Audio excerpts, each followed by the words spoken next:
Hello friends, welcome to Sri kids TV. Tamil கதைகள். மாரியின் மாம்பழம். ஒரு அழகான கிராமத்துல மாரின்ற ஒரு விவசாயி இருந்தாராம். அவர் வீட்டு தோட்டத்துல ஒரு பெரிய அழகான மாமரம் இருந்துதான்.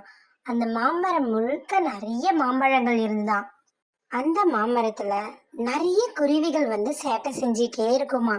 அதை பிடிக்காத மாரிக்கு அந்த குருவிகளை அங்கிருந்து விரட்டணும்னு ஆசைப்பட்டாராம். அதனால சத்தமா கத்தனாராம். அதை கேட்ட குருவிகள் அங்கிருந்து பறந்து போயிடுச்சான். கொஞ்ச நேரத்திலே மறுபடியும் அந்த குருவிகள் வந்து மறுபடியும் அட்டகாசம் செஞ்சுதான். அதனால குருவிகளுக்கு ஒரு முடிவு கட்ட நினைச்சு அங்கிருந்து போன மாரி சந்தைக்கு போனாராம். போயிட்டு வரும் பொழுது குருவிகளை அங்கிருந்து விரட்டுறதுக்காக ஒரு கழுகை கூட்டிட்டு வந்தாராம். அந்த கழுகை பார்த்ததும் குருவிகள் மரத்துல இருந்து பறந்து ஓடி போச்சான்.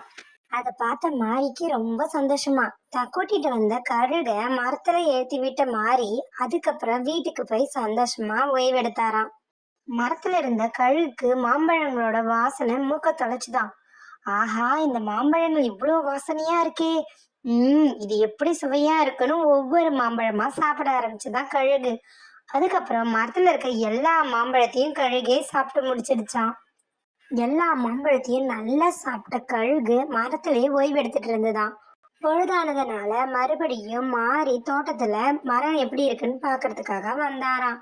வந்த மாறி ரொம்ப அதிர்ச்சி ஆயிட்டாராம். ஏன்னா கழுகு அங்கிருந்து பறந்ததும் இல்லாம மரத்துல இருக்க எல்லா பழங்களையும் சாப்பிட்டுட்டு போயிடுச்சான்.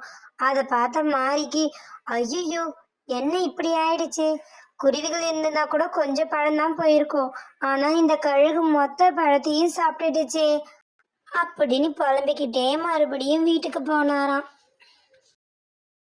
இந்த கதையில இருந்து நம்ம என்ன தெரிஞ்சுக்கணும்னா, மாரி தான் தோட்டத்துல இருந்த மாம்பழங்களை குருவிகள் வீணாக்குதுன்னு கொஞ்சம் கூட முன்னேசனை இல்லாம குருவிகளை விரட்டுறதுக்காக கழுகு எடுத்துட்டு வந்து விட்டாரு.